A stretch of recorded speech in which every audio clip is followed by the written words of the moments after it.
इतिहास में कुछ शासक ऐसे भी आते हैं जिनका शासन छोटा होता है, लेकिन उनका प्रभाव सदियों तक रह जाता है। ऐसा ही शासक था शेर शाह सूरी। सिर्फ 5 साल के शासन में उसने प्रशासन, सड़कें, मुद्रा और कानून तक बदलकर इतिहास में अपना नाम अमर कर दिया।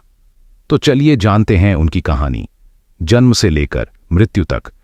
साल था 1472 और जगह थी सासाराम, बिहार। एक छोटे से गांव में फरीद खां का जन्म हुआ। उनके पिता हसन खां सूरी जमींदार थे। फरीद खां के अंदर बचपन से ही साहस और दृढ़ता झलक रही थी। पढ़ाई और प्रशासन में रुचि थी, लेकिन उसके घर में मुश्किलें भी थीं। उसकी सौतेली मां उससे नफरत करती थी। फरीद परेशान होकर घर छोड़कर जौनपुर भाग गया। जौनपुर में उसने नौकरी की और अपनी पढ़ाई पूरी की। यहीं उसने तीरंदाजी और तलवारबाजी भी सीख ली। बाद में फरीद वापस बिहार आया और वहां के नवाब लोहानी के यहां नौकरी करने लगा। फरीद को नवाब लोहानी की पत्नी से प्यार हो गया। एक दिन नवाब लोहानी, उसकी पत्नी और बेटी जंगल में गए। अचानक वहां एक शेर आ गया। नवाब डर के मारे छुप गया, लेकिन फरीद ने साहस दिखाया।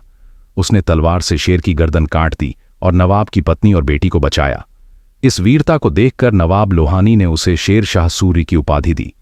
शेर शाह की बहादुरी देखकर नवाब की पत्नी भी उससे प्यार करने लगी। कुछ समय बाद उन्होंने मिलकर नवाब लोहानी की हत्या कर दी और शेर शाह सूरी बिहार का शासक बन गया। शेर शाह ने धीरे धीरे अपनी शक्ति बढ़ाई। जमींदार, सैनिक और लोग उसके साथ जुड़ने लगे, लेकिन अब उनके सामने बड़ी चुनौती थी, मुगल साम्राज्य। समय आया चौसा के युद्ध का 1539 में, जहां शेर शाह ने हुमायूं को पूरी तरह हराया। यही जीत उसे इतिहास में अमर बनाती है।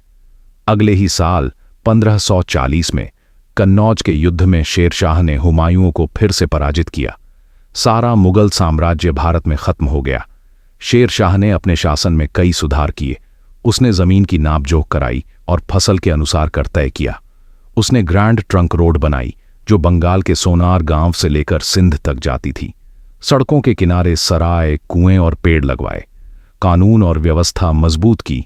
अपराधियों को कड़ा दंड, व्यापारियों को सुरक्षा। सिर्फ 5 साल में उसने ऐसा शासन तैयार किया जो बाद में अकबर ने भी अपनाया। शेर शाह ने स्थापत्य में भी योगदान दिया। सासाराम में उसका मकबरा झील के बीच में बना, जो आज भी अद्भुत दिखता है। रोहतासगढ़ किला, पुराना किला आदि का निर्माण कराया। साल 1545 का समय था। शेर शाह सूरी कालिंजर किले पर युद्ध के लिए पहुंचे। किले की घेराबंदी के दौरान जब तोप चलाई जा रही थी, तभी एक तोप अचानक फट गई। तोप के फटने से शेर शाह सूरी गंभीर रूप से घायल हो गए और कुछ ही समय बाद उनकी मृत्यु हो गई।